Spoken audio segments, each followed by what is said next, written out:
Hi, I'm Phil Ashey from the American Anglican Council with an Anglican perspective. And this series is on questions for global Anglicans in the 21st century. We're talking about the clash of worldviews and specifically, where does false teaching in the church come from? Now, we've been talking about this, what false teaching looks like, how it contradicts the biblical worldview, and we've talked about things like how it contradicts the person of Jesus, his divinity, his humanity, his teaching. It contradicts the sense of what's right and wrong. It contradicts the sense of the fall of human nature. And we've said all kinds of things about what false teaching in the church looks like. We haven't said one thing yet about sex. And that's a good thing, because we realize that sex is just kind of the symptom of a much deeper problem. And I was wondering and thinking about this, where did this problem with teaching about human sexuality, things like marriage, gender, same-sex marriage, leadership in the church, where did all this come from? Well, it's very interesting. Back in the 1960s, there are a group of Marxists who began to realize that the struggle that they defined as the heart of reality between victim and victimizer was not going to result in a class warfare, and it wasn't going to be about economics, particularly in a very affluent culture like North America.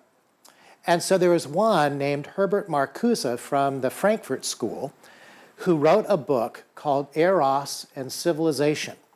And in this book, he synthesized Marxist dialectical materialism with Freudian psychology. Well, that's a mouthful. What does that mean? Is he said, you know, the real struggle shouldn't be about economics. It should be about our natural human desires and instincts.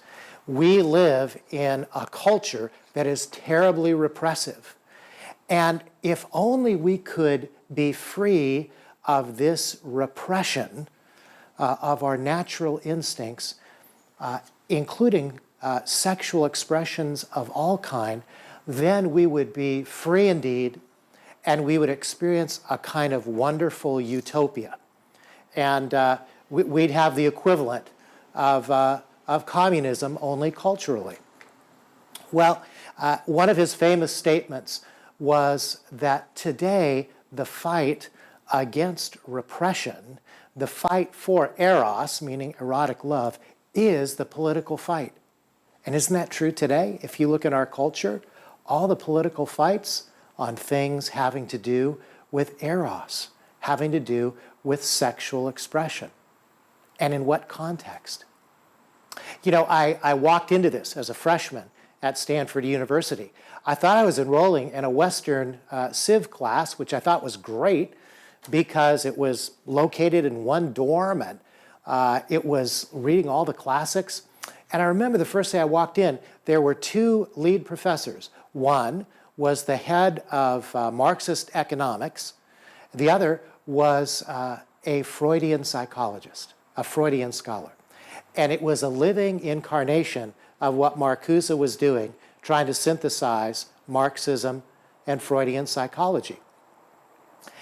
And here's what they said to us, who were Christians. They said, if you believe in Christianity, if you're a Christian, please raise your hand. And like lambs to the slaughter, many of us raised our hands. And they said, well, we're here to tell you one of the primary purposes of this class is to make sure that this repressive crutch that you are leaning on is something that you discard by the end of this course so that you will be truly free indeed.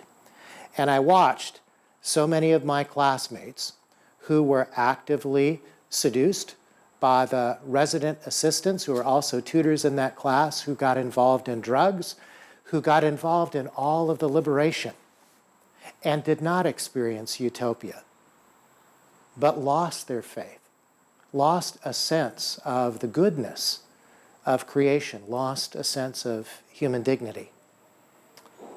How different that was than what I experienced sitting with a group of pastors at the feat years later of Dallas Willard, who said of us as human beings, of us in our human dignity, that we are embodied spirits. And as embodied spirits, we're made in the image of God, and God has given us this physical body as a gift, a power pack, Dallas said. And this power pack that we've been given, this physical body, is the place where we first exercise the stewardship that God has given to us as a gift over all creation. First step is with our own human bodies, where we can exercise that godly dominion.